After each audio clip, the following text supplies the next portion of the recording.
Welcome to episode one of Store and Forward, a podcast about the past and future of ham radio. I am Kay Savitz. I am curator of the Digital Library of Amateur Radio and Communications.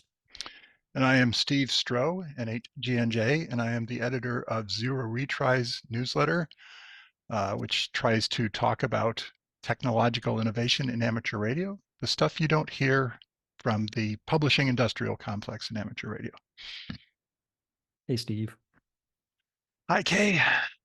Been a busy week. Yes, it has. I heard you gave a talk yesterday. I'm excited to know how that went.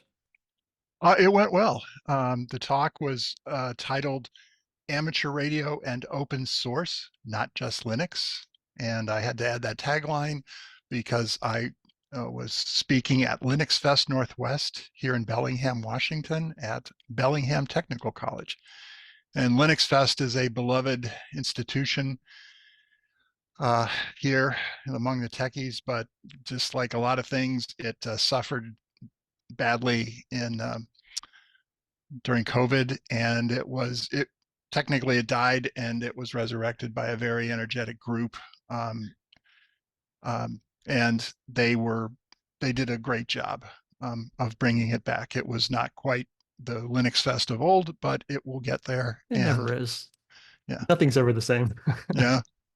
But there was some trimming that needed to be done, and Linux Fest had gotten a little crufty and tired and set in its ways, but it was good. And it was my session was in the session before it, which I sat through,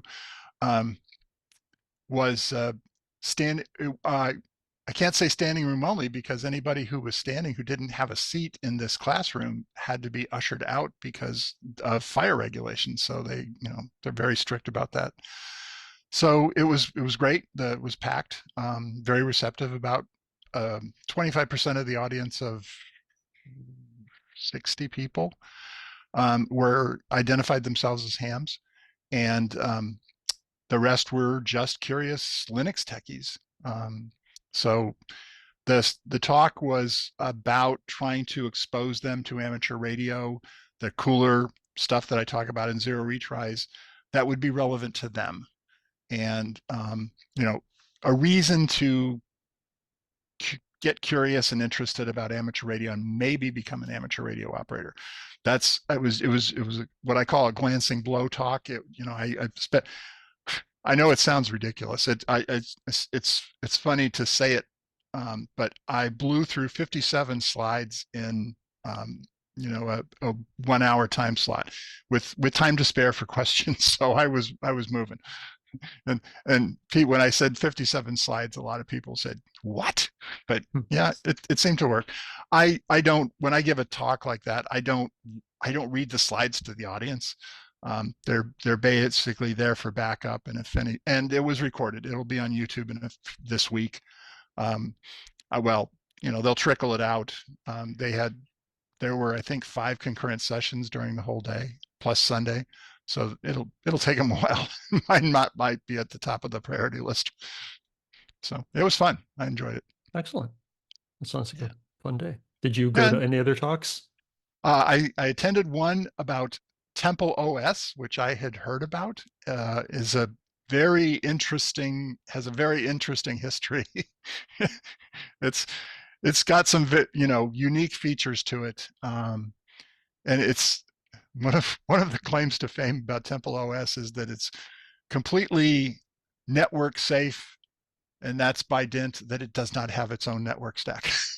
It's purely a on-premise. And the other thing that made sense after listening through the whole thing is, he said, as far as the creator was concerned, who is deceased, he says, I intended this as a next generation operating system for a super C64 or C128, I think. So nice.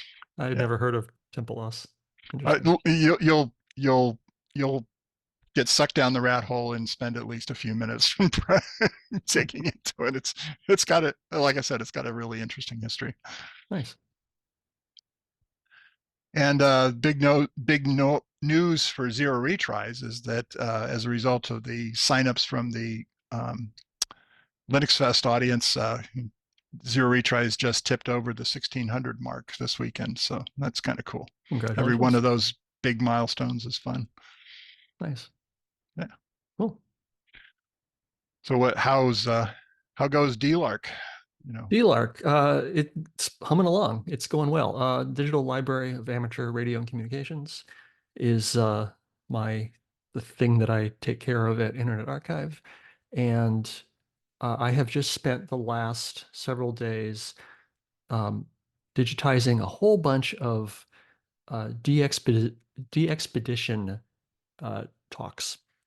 The California Historical Radio Society sent several boxes of materials of the expedition talks. Now, these included a bunch of them were on videotape, which were sent to my colleague Jason, and he digitized those.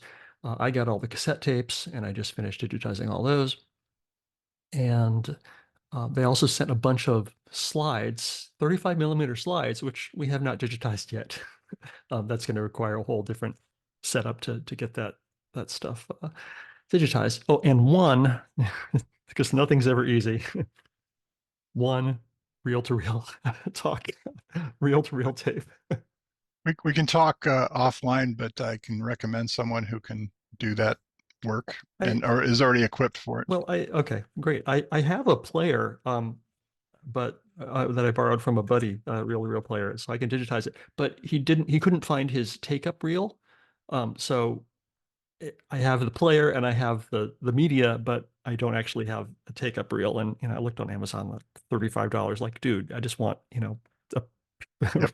a round piece of plastic. So I might have to buy something on eBay or something in order to do that. Um, so yeah, these talks are super interesting. They go back from some of them go back to the 60s. Most of them are from the 80s and 90s. And people, went to weird islands and things all over the world that bring their gear. They talk to people, and they talk about the adventure of getting there, and the technical issues of setting up radios in remote situations. And they're interesting little talks. And even without the slides, which hopefully we'll get digitized eventually. They're fascinating talks. And I have, as I put in the metadata for all these and research these people, many of these people are silent keys now. They did their adventures, and looking at QRZ.com and things, and it's just like, oh yep, they died 10, 20 years ago sometimes. So um I hope Yeah. they're useful to somebody if who can enjoy these expeditions. It dawns on me that we have this newer activity in amateur radio of summits on the air and parks on the air, which is considered, a travel um, incentive or travel involvement with amateur radio. But we've been doing, it occurred to me that de-expeditions are, extreme travel, involving amateur radio. You're right. Yeah. Yeah. I mean, The I mean, the there's the something to be weird, said for just like going to the park, 5 miles up the hill, in your yeah, neighborhood and setting up. That's fun. yeah. And a whole lot less I haven't I hurdles haven't than, mapped out whether all the Whatcom County here, where I live here, right up against the Canadian border, have all been activated for parks on the air, and I'm sure that many summits on the air, because we have a fair number of mountains in the immediate area, sure. haven't. But yeah, the weirdest one I've ever there's if you Google de-expedition, there's this one photo of a platform that is literally just a few feet above the water on sitting on a rock, and a guy is sitting there with an umbrella, a desk, a radio, and I mean, it's obviously in a calmer part of the, the world. just hilarious. I Mhm. need to find that, put it in the find that particular shot and put it in the show notes. I describe, extreme de-expeditioning as, one of the lunatic fringe, activities, like kind of like moon bounce. Mhm. Mhm. It's a challenge for those who choose to accept it. It's what do they say? It's a thousand hobbies in one, and Yeah. just some Well, some of the them are out there. the de-expeditioning has evolved to the point there's a system called radio in a box, and this de-expeditioning group had gotten tired of being refused access to certain islands that they wanted to activate, and they could not. So a de-expedition isn't just the radios, it's all of the support. You have to bring your own fresh water, you have to bring, toilet facilities, cooking, all that stuff, living. And some of these places are inhabited very much by not inhabited very much by design. So it's hard to do it. So what they came up with, that they've actually deployed a few times, is this system where they basically land on the beach. They carry a big container onto the beach that has all of the radio gear in it, including the amps, and the whole thing is sealed, so the crabs can't get into it.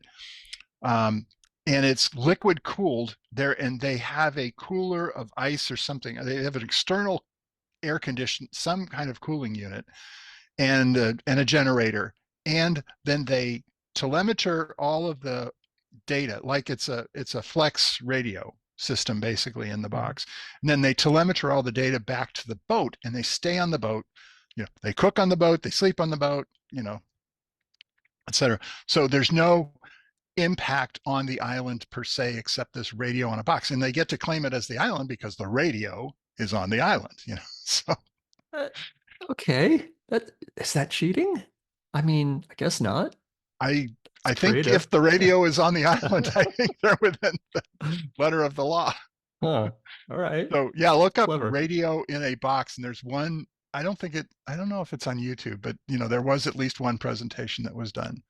I think it was like in one of the not Com Academy, but I don't remember the series, the weekend series of um, seminars, that were held. And they very proud of tech. It's an interesting technical accomplishment. The liquid cooling was, I thought, very It's inspired. clever. That's awesome. So Very yeah, clever. let's Uh, see. So we got, so I'm mourning the impending death of MFJ, but I hmm. gather you're, I've they've they one of the things that one of the zero retries interesting things about MFJ was that they were one of the very first and one of the most prolific licensees of the Tapper TNC2.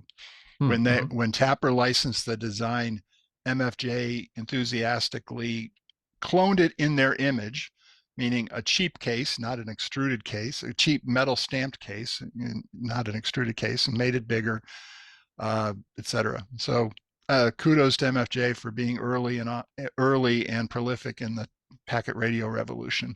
Nice. Yeah, I will. they're yeah, they said they're not going to be making any more equipment, but they're going to be selling off what they have left. And um, so as soon as I hear that, I'm just like, okay, what do I need to do as DLARC curator to archive MFJ? And I had already done like all their manuals like more than a year ago. I just downloaded all their manuals and got them from the various companies, got them into DLARC. I did that again, and just to look and see what, maybe they had added some. And actually, they had added. I haven't uploaded them yet. Maybe 20 manuals since I did it last time, so those will get added. And then I archived their YouTube page. They only had like 20 videos or something they made, but those are all up now. And I've been working on their newsletter. So yeah, I'm just trying to,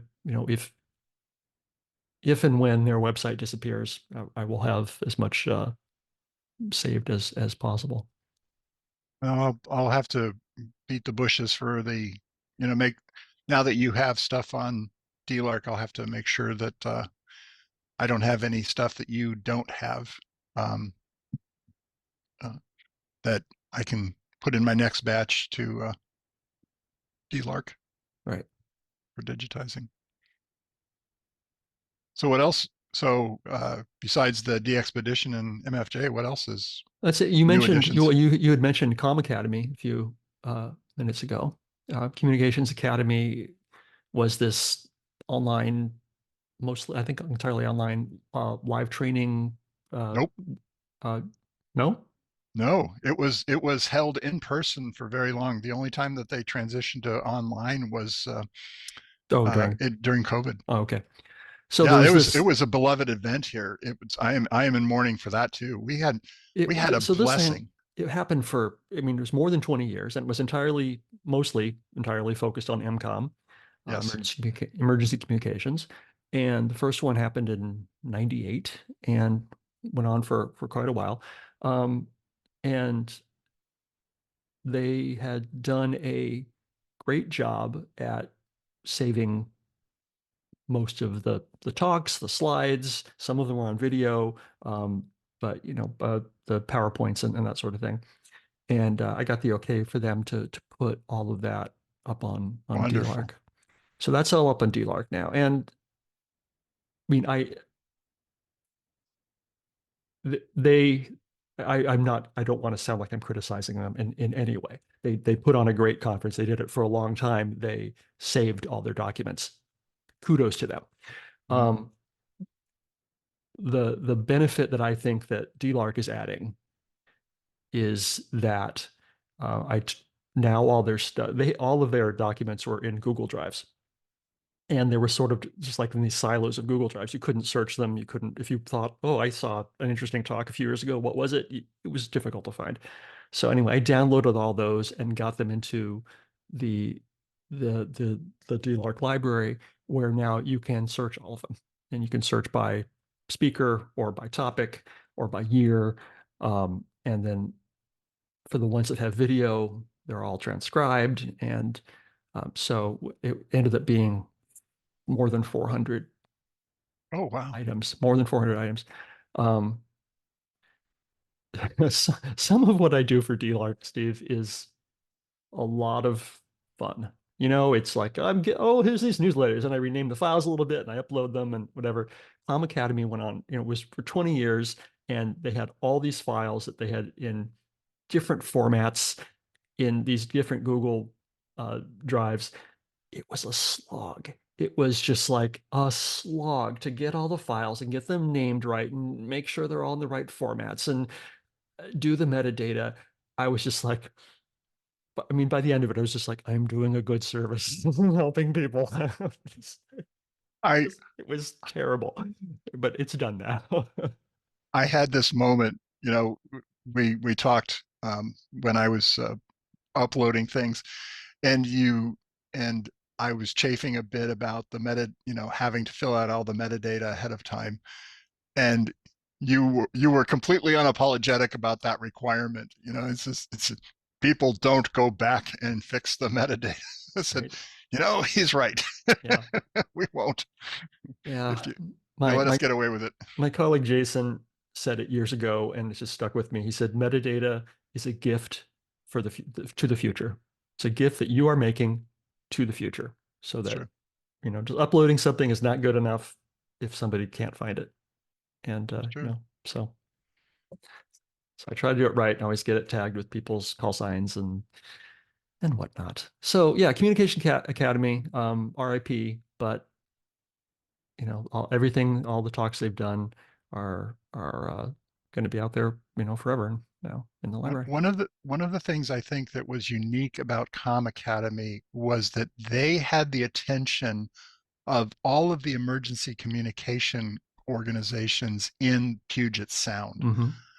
Um, and the best part of Comm Academy was showing up at Comm Academy, and all these emergency communications vehicles were there on display, Nice. and you could wander in and out and ask any questions. The FEMA folks were the most fun.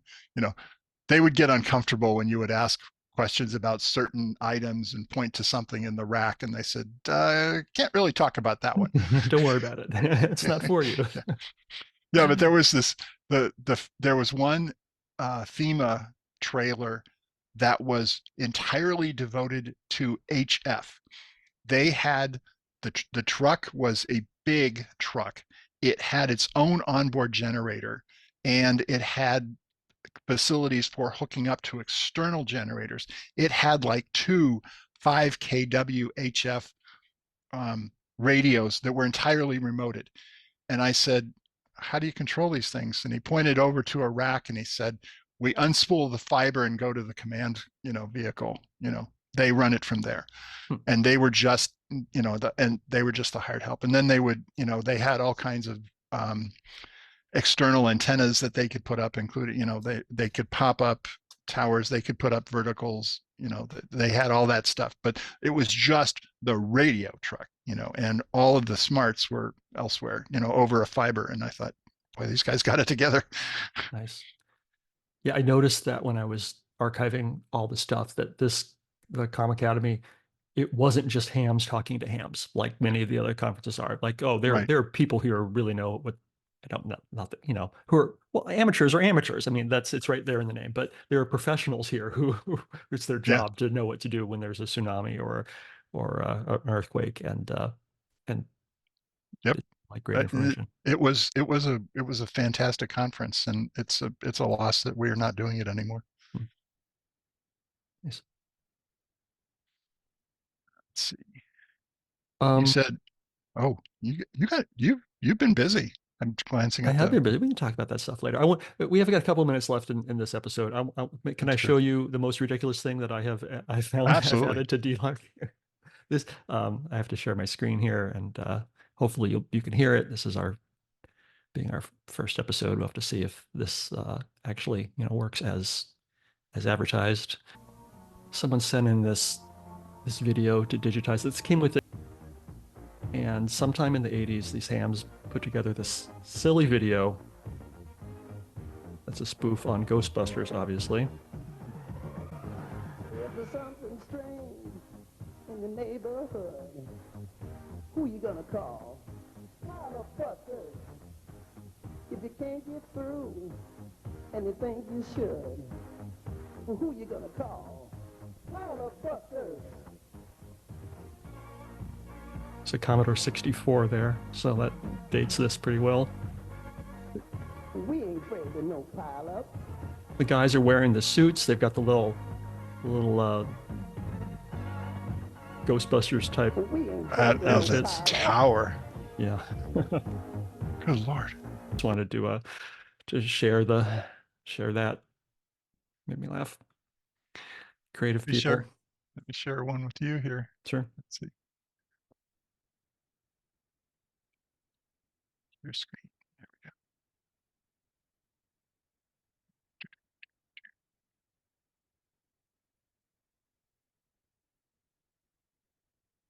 Share.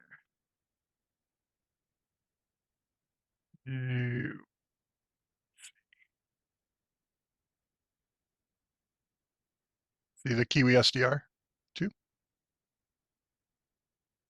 You see the Kiwi SDR too? Mm-hmm. I do. Okay.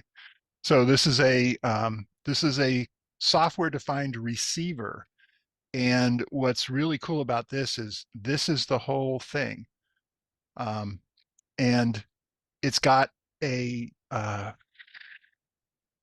blanking on the small computer. Raspberry Pi, or not a Raspberry Pi. It was another popular one that is a little more powerful and a little more predictable than the Pi. The ESP32 green something. I don't know. BeagleBone. Okay. It's a Beagle board. Mm-hmm. And it acts as a web server. So when you go out onto the web and you connect with one of these, it's being served off of this. There's no host computer. There are aggregator host computers elsewhere, but all they basically do is channel your web browser to that unit, and that unit is doing all the work, including all the decoding, which is amazing. So did you order one? You have one on the I just got mine this week. The modern logistics is just amazing. It was the product of one guy. He outsourced it entirely. Everything came to him in New Zealand. He assembled them, he programs them, or I mean, he burns the cards, et cetera, et cetera. Then he ships it from New Zealand, and I had it from order to in my hand in like 2 weeks. And he's doing these builds in custom batches. Now, for a while, it was also a casualty of COVID. The parts for the original version went unobtainium, so he had to redesign it, but now it's done, and there's going to be a lot more of these on the air now. So available, so, when I finally get my rig up and running, it'll be fun, and I can share it with people and you can just listen. I love this paradigm of, amateur radio from your couch, on your tablet or your, even laptop or even your phone. I've got another build that I'm working on to do the same thing. So Sweet. yeah, Nice. that'll be fun. And you're gonna have to drive, Kay. I managed to lose my show notes. Okay. Well, when I close the window. All right. Well, I think it's about time to close out the episode. Keep it bright and tight. And so this has been Store and Forward, a podcast about the past and future of amateur radio. You can find the Digital Library of Amateur Radio and Communications at archive.org/details/DLARC. That's all lowercase. And you can find Zero Retries newsletter at www.zero, Z-E-R-O, retries, RETRIES.org. And keep an eye on the browser. Sometimes it likes to call it zeroretires.org. So good to talk to you, Kay. Good to talk with you, Steve. 73 from K6KJN. 73 from N8GNJ in beautiful Bellingham, Washington.